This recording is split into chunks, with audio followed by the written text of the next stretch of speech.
Hi, my name is Suzan Smadi. Thank you so much for joining me in this channel. If you haven't done so already, please subscribe. If this is your first time here, welcome, welcome, welcome. I am so happy to have you here, truly. So I wanted to talk today about imagination and what that is and what it isn't, and also I'm going to piggyback into a download that I had. I tried to do this video on Friday when this all happened, but for some reason the video was no good. After about 30 minutes, I look at the video to try to upload it to YouTube and it had no sound. Not sure what happened because when I tried it again, like a test run, it worked. So I'm really not positive about what happened. Technological stuff is really not my area of expertise. So I apologize for any technological issues that I may have with these videos because that is just not my strong suit. But anyway, I'm hoping that this video does work out and that I'm able to upload it, if not today, then tomorrow. Today is Monday, so hopefully I'll get this up for you today. So imagination, what is imagination and what isn't imagination? Do you believe that when you imagine something, it's real? Or do you believe that when you imagine something, that's fake? I mean, that's really your discernment, right? And it is your perspective, and that's okay. Whatever you decide on that, that's fine because, we're all in different levels of consciousness. But I'm here to give you my perspective, and in doing so, I hope that that enlightens or triggers some to go into further inquiry within self. And the reason I do a lot of self-inquiry and self-exploration is because this is all about self-mastery. The only way that you can enlighten or live an enlightened life is actually through the process of self-mastery, because you are becoming more conscious of yourself and how you relate to others in your environment, and how everything interlinks and interconnects, because everything is an interconnection and interaction between all these different particles of the self, of the main source self, which is, God. So imagination, it doesn't mean, when you're imagining something, it doesn't actually mean that it's not true. It's actually very true. I encourage you to see how that plays out in the world around you. I mean, before planes, before cars, we were riding horses, right? And we had to imagine these vehicles, cars and planes and bicycles, in order to create them and bring them into the matter, into the physical matter. And then that creates in itself the density. So we're talking a little bit about dimensions and a little bit about the densities between these things. But I encourage you to look at how everything in your imagination is actually real. And if you can imagine it, you can bring it into reality. Imagination is key, and imagination is so very powerful. Like balloons. Balloons were once imagined. They didn't just create out of thin air. They were once imagined by someone, and then that person who imagined them brought them into the physical reality and to the denser reality.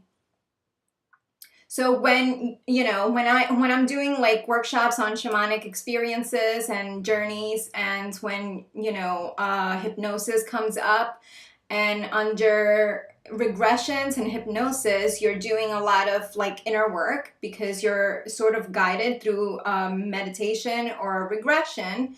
And then you go back into yourself and you allow these images to come up into your consciousness so you can actually perceive them. And then you can have that ability to talk about what it is that you perceived during that hypnosis session or regression session or even guided meditations. It's all pretty much the same thing. It has you go into your inner consciousness. And if you're going into your inner consciousness, you're actually tapping into the super consciousness where imagination takes place. So imagination is actually very much real. It's just in a different dimensional reality. It's in a different density form. Everything in this world, everything in this material world has once been imagined by someone who created it after they imagined it.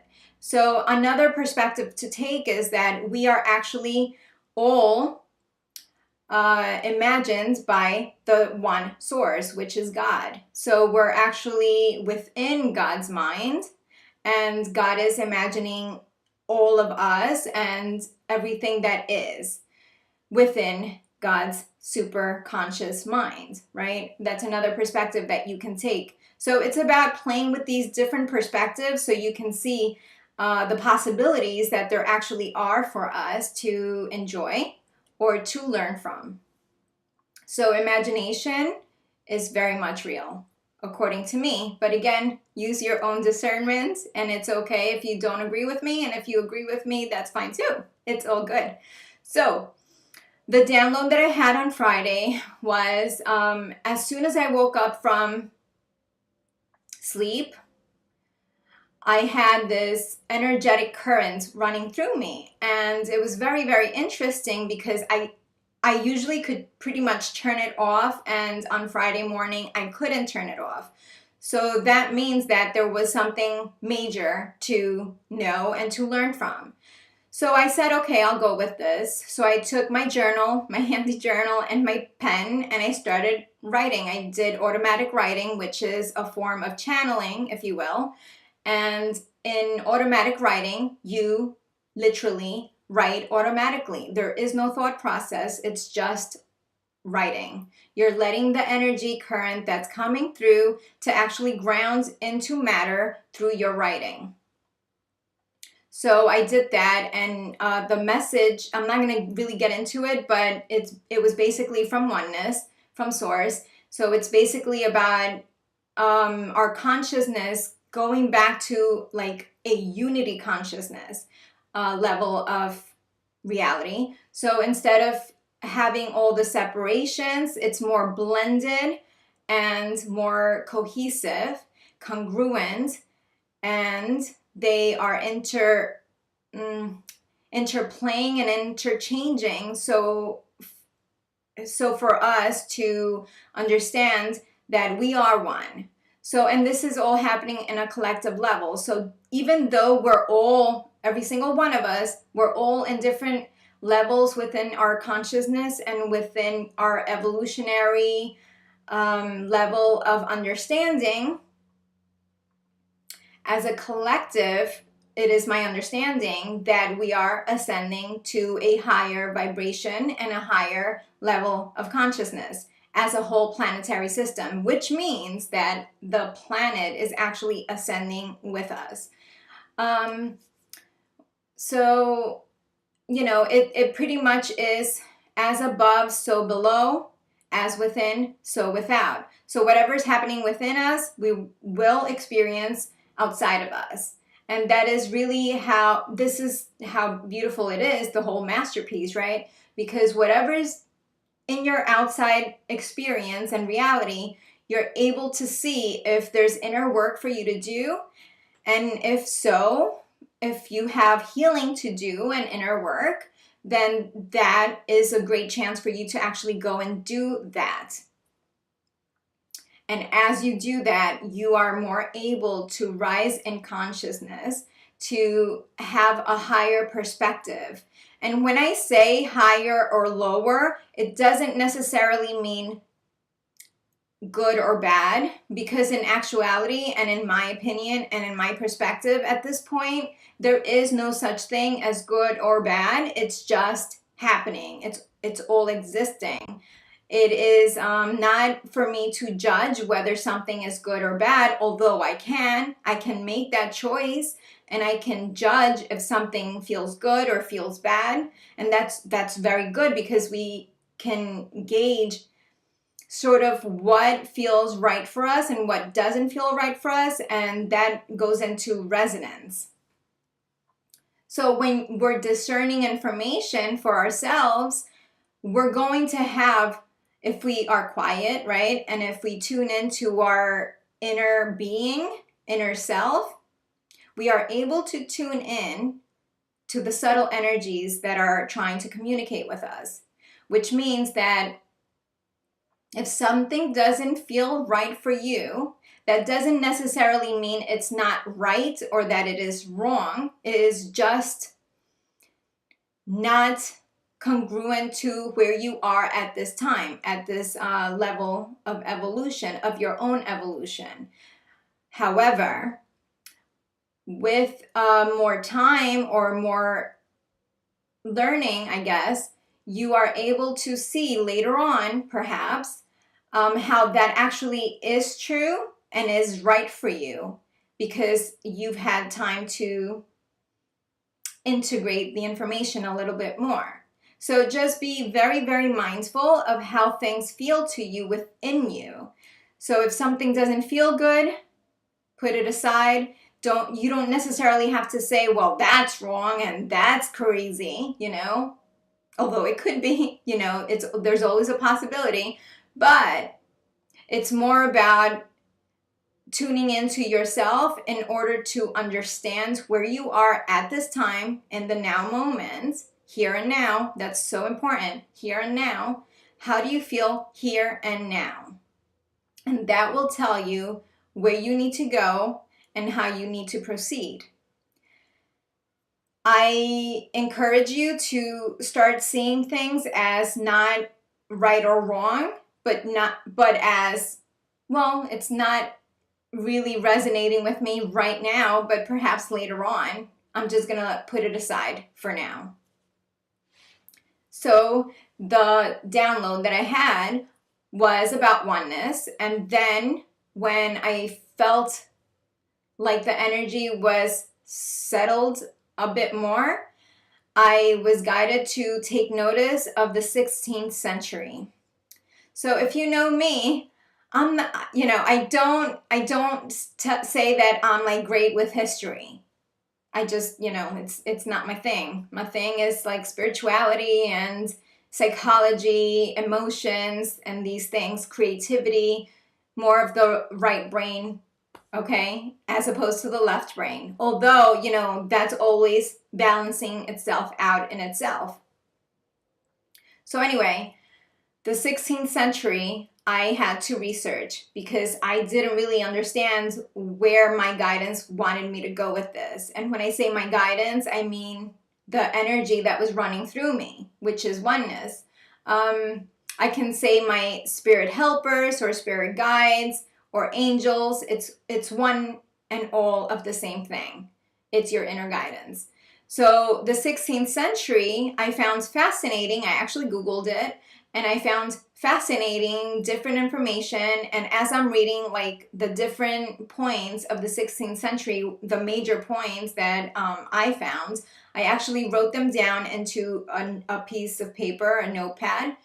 And so I could go back to it later on and write a blog about it. But the whole point about the 16th century, it was that it's analogous to what's happening right now, here and now. In our ascension process. So what I heard was it is the golden era, okay? And it is all about changing the structures that are happening now. So which means that all these different structures that we have as a society are going to be dismantled and then rebuild to something that is more holistic and more congruent to humanity and to where we're going as a human race. This is all happening for us. Nothing is happening against us or to us, although some may feel like things are happening to them. It's actually happening for them. It's happening for all of us, and that's the beauty of ascension. So if I look down, I'm actually reading from my notes. So the golden era is an era of expansion of consciousness through the creative senses. Analogous means that whatever was happening in the 16th century is actually very much correlated to what's happening now in our society and in our world. So according to what I understood from these downloads was that in the 16th century, we were going through a planetary cycle of expansion through the creative senses mostly.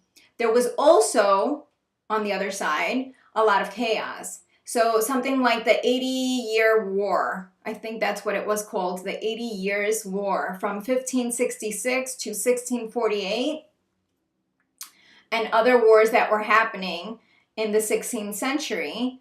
There's chaos. Unfortunately, in this duality, in this reality where there's duality, there has to be some chaos in order to sort of like clean out what doesn't serve anymore. And so the new could be built. Something that's more congruent and more conscious as we grow into another state of being, so into a different density, a higher density, which means density pretty much means more light, okay? So it's not so heavy. And if more light is coming in, light of information, if more light is coming in, then we're able to perceive from a higher perspective, which is always good, I believe. So the 16th century was all about Reformation, and that's exactly what's happening now. If you know about the event that people have been talking about for a while now, specifically, if you don't know anything about this, I suggest that you go check out Allison Coe and her QHHT YouTube videos. She's a QHHT practitioner, and what QHHT is quantum healing hypnosis technique that I sort of spoke about a little bit on a previous video. I suggest you check that out because she has she's just like a reporter of these patterns that she sees with her clients. So she talks a lot about the event. The event, in my opinion, is all happening on an individual basis, and it's going to happen as a collective. Because if more people are awakening and living a higher consciousness life, then that's going to trickle down, and vice versa, because it's not the chicken or the egg. It's all simultaneously happening. It's not one or the other, cause and effect. It's actually happening together. So as we humans raise our consciousness and we ascend, the planet is doing the same. And as the planet is doing that, we are doing the same. It's all happening congruently. So Reformation was happening in the 16th century. Reformation is happening now. At the end of the day, my guides brought me back to a memory that I had of a status update in my Facebook where I talked about this download. Obviously, I didn't have all the information that I have now then, because I believe the status update was from October 2017. So now they brought me back to that memory because they're showing me, well, you were talking about it then, and now put these two things together because that's what the whole download's about.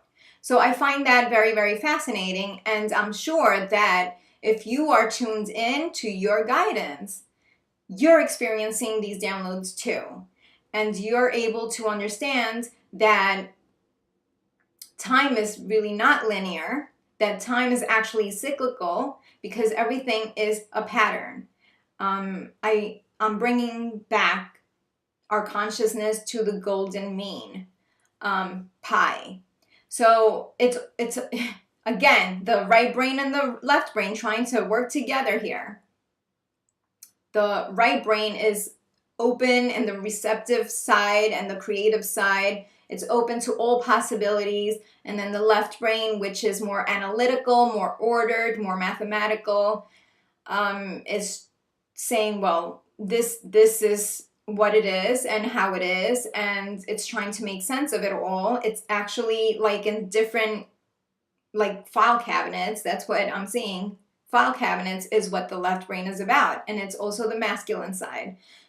The right brain is more of the feminine side. It's open, receptive, it's emotional, and it's all working congruently. It's all working together. It's not that or this, it's all one. And that in itself is actually a message for me, because I need to balance these sides too. We all do. We all have to balance. We all have to come to that equilibrium within, as part of our mastery and enlightened path. No one knows more than any other. We all are part of the puzzle. We are all beautiful pieces in the whole masterpiece. So I don't have all the answers. I have some of the answers, and I'm open to the possibilities and the different perspectives that could give another answer to the puzzle, if you will. So I hope that that is clear, and I'm going to see if there's anything else. Okay, so they brought me back to the 16th century was actually the time where the Gregorian calendar took over. And the Gregorian calendar was actually created, and it was actually named after the Pope. I believe it was Gregory. Pope Gregory the 13th. I wrote it down. So Pope Gregory the 13th said, well, you know, this is a better system for telling time. And he was a Catholic Pope. And at the time, Queen Elizabeth I was in charge and trying to have a cohesive state, if you will, of Catholicism. She was Catholic, and I believe her sister was Protestant. So there was like rivalry happening there. Like I said, I'm not great with history, so I'm trying to like put these things from my memory from Friday, and I hope I'm getting this right. So there was rivalry between the faith of Catholics and Protestants within the royal family in England. So Queen Elizabeth I became queen very early on. She was actually, I believe, 25, and she was a fantastic queen, truthfully, I believe. And quite an interesting historical person. I found her story very fascinating. But anyway, she was Catholic, and her sister was, I believe it was her sister or her cousin or something. Mary. I don't really know. You can look it up, Google it. I really suggest Google, because when you don't have these informations readily available, you can always fall back into our internet, and hopefully that internet stays open for us forever. We'll see about that. I believe it will. So there was some rivalry, and you can see how politics and religion, even though they say that they don't coincide, they actually pretty much do coincide.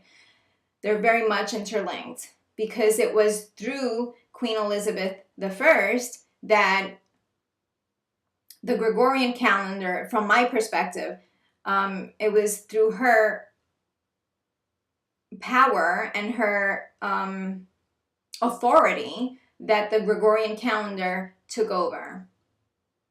So we see Queen Elizabeth as the politician, and we see Pope Gregory the 13th as religion, and they're both working together. So the Gregorian calendar took over from what they had before, which was the Julian calendar. And there are different reasons why this happens, which is all very fascinating. But my point here is that that was a huge part in the Reformation that was happening back in the 16th century, which is what we're going to be seeing now, and which is what we are seeing now. And I invite you to leave comments about this, and I hope that these things are very clear. And if not, please suggest ways for me to make it clearer, and I will take that into account, because I am learning as you are learning. We are learning together. We are teaching each other as well. So thank you so much for joining me, and I hope to see you soon. Okay. All my love to you.